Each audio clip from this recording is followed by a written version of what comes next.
Hello everyone, welcome to my Nigerian farm. Now there's no easy way to say this, but I am losing money in poultry farming in Nigeria. And before I did this video, I'm wondering if people are going to watch it, because if you go scroll through YouTube, you see that people enjoy watching success stories. It gives people hope in their own ventures. But one of the things you're going to get in this channel is I'm going to be real. I'm going to tell you what's going on, because it's a learning opportunity for anyone who wants to come in. You need to understand Nigerian poultry market, and I'll explain to you why I am losing the out of my pocket in the poultry farm today. Let me preface it by saying that if you've not subscribed to my channel, please, I beg, subscribe. It's free. It doesn't cost money. What's your problem? Anyway, before now I used to make money in poultry farming, but this is practically the worst time to go into poultry farming. If you've not seen my video on the lamentations of a poultry farmer, see it. Although considering the price of feed that video is almost too long ago.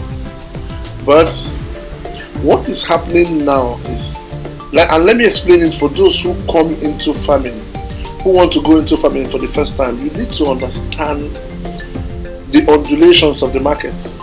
Sometimes what people do is that they go to the supermarket and say how much is egg. They see that they're selling eggs 1,000, 1,500, and they're like, oh yeah, if I spend this amount to buy feed and I sell egg this so amount, and this is the amount of profit I'll be making. That's fine. But if you are the farmer, more often than not, you are not the one selling to the end user. There is a middleman, and a number of middlemen actually. So the price you see in the supermarket shelf is not your farm gate price, and your farm gate price is very, very unstable. It changes every time. And using the time of surplus, you as a farmer is going to lose money. That's just, unless you have passed a certain threshold, which I will explain later in this video.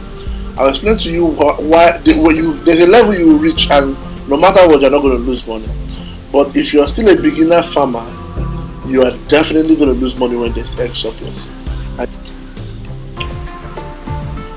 I know this sounds like common sense, but the key to success in the poultry industry in Nigeria is marketing.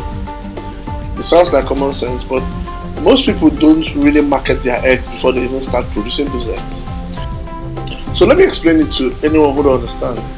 Early this year we had that shutdown for some virus, and a lot of people were at home doing nothing. And immediately after the shutdown, this was around May, there was egg scarcity in the market. There was no egg. Even during the shutdown, there was no egg. A lot of people were looking for egg. People now started buying day-old chicks, started raising them, because during the shutdown there was no supply of feed. There was no movement of feed from here to there. Even after the shutdown, some states were still shut down. So feed, the supply chain was disrupted. Most birds were being starved. Some people even killed off their birds because they couldn't feed them. They couldn't buy feed anywhere. So after the shutdown, there was that demand for egg. Everybody was just looking for egg anywhere. So people now went ahead and flooded their farms with day-old chicks. Those day-old have now matured. They've now started laying. I mean, if you bought a day-old in May, sometime in November or September, they will start. October, they will start laying. That's what we have today. We have a situation whereby a lot of people stock their farm with day-old, and now the chickens has literally come home to roost. There's a lot of egg in the market. Unfortunately, this surplus of egg in the market is happening at a time when there is very high price of feed. The feed is so expensive. So if you're buying feed very expensively and your chicken are producing eggs every day, you're not going to eat that egg. You have to sell it. And unfortunately, because there's surplus in the market forces will determine what the price will be. There is a very big farm not far from where I am, and these guys are huge. They produce more than 2,000 crates in a week. They went through the same cycle I just described. They have a lot of birds now that are laying egg. They're not going to eat that egg. So even though the feed is very expensive, they are making money because they have that turnover. They have that marginal advantage from turnover. So they are selling the egg at 1 crate of egg way below farm gate price. And not only are they selling it, they are supplying it to customers. So they're not even selling it at the farm gates, they are supplying it to customers. All my customers that I had ran to them because, to make it worse, their supply point is not very far from my street. So all my customers that I had, with whom I farm, they all ran to buy egg there. That forced me, for me to maintain and retain my loyal customers, I had to sell at a price even below what they are selling, so that I'm able to sell off my own eggs. And that's why I'm bleeding cash in the poultry market right now. If you want to go into the poultry market in Nigeria, you need to understand that sometimes some people it's a cutthroat situation sometimes, especially in days like this. These people, because they're producing so many eggs and they're making their own feed, the costs for them can be offset by the number of sales they are making. They can literally sell it for 100 naira below farm gate price and still make money because they are making their own feed and they have that high turnover. So if you're going into the market and you're going with 500 like me, or 1,000 like me, or even 2,000, you have to be ready for situations like this.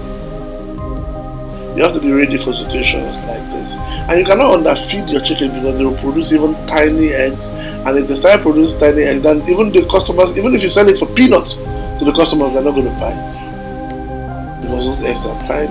It's a chicken and egg situation. Literally, it's a chicken and egg situation. The good news is this though. There are cycles. This happens in cycles. So there will be a cycle of egg shortages in the market. As the feed price is so high, along the line people will drop off. Most people will not be able to buy it. Like now, like I said, I'm bleeding, and there are other farmers that are bleeding now. So this period, it is expected that a number of people will sell their birds. They have started doing that now. There will be an influx of old layers in the market, and most of those old layers, it's not that they don't lay egg, but the small scale farmer will not be able to feed them anymore. And that's what will lead to a situation whereby there will be egg scarcity in the market, at least by the first quarter of next year. I don't know that for certain, but based on what I've experienced in the market, that is the cycle we go through all the time. So I'm hoping that by the first quarter of next year, there will be another egg scarcity and I'll make my money back. It has happened before. This is a constant cycle. But that's the thing, for anyone who wants to go into poultry farming in Nigeria, understand that the market situation can be terrible like this, and some farmers too can be unscrupulous. They don't really care. If farmers had a united front and sell the price in consideration of what the lowest farmer will sell, they'll make more money and it will be fairer. Because it doesn't make sense that the price of feed is going up but the price of egg is going down. That really does not follow.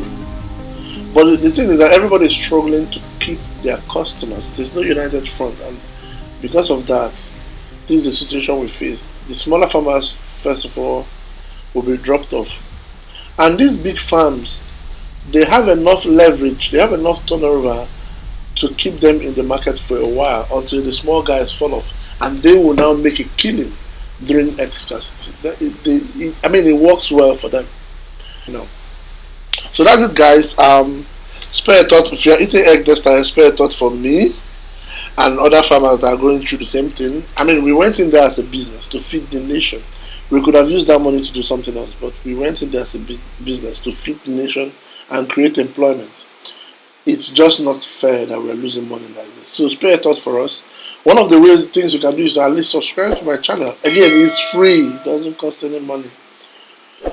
Or even leave a comment and encourage me. I'm hoping that maybe, or if you have other markets where I can sell my eggs, let me know. I'm looking for fresh markets, as most of my customers have departed and gone to a cheaper price somewhere. I hope to laugh in their faces when there's egg scarcity, but I'm not in that position to do that right now. So if you have any market around here in Lagos, around Ajah area in Lagos, not anywhere, the Lekki area in Lagos, let me know. I would love to supply eggs to you. That's it, guys. See you in my next video. Thanks for sticking around.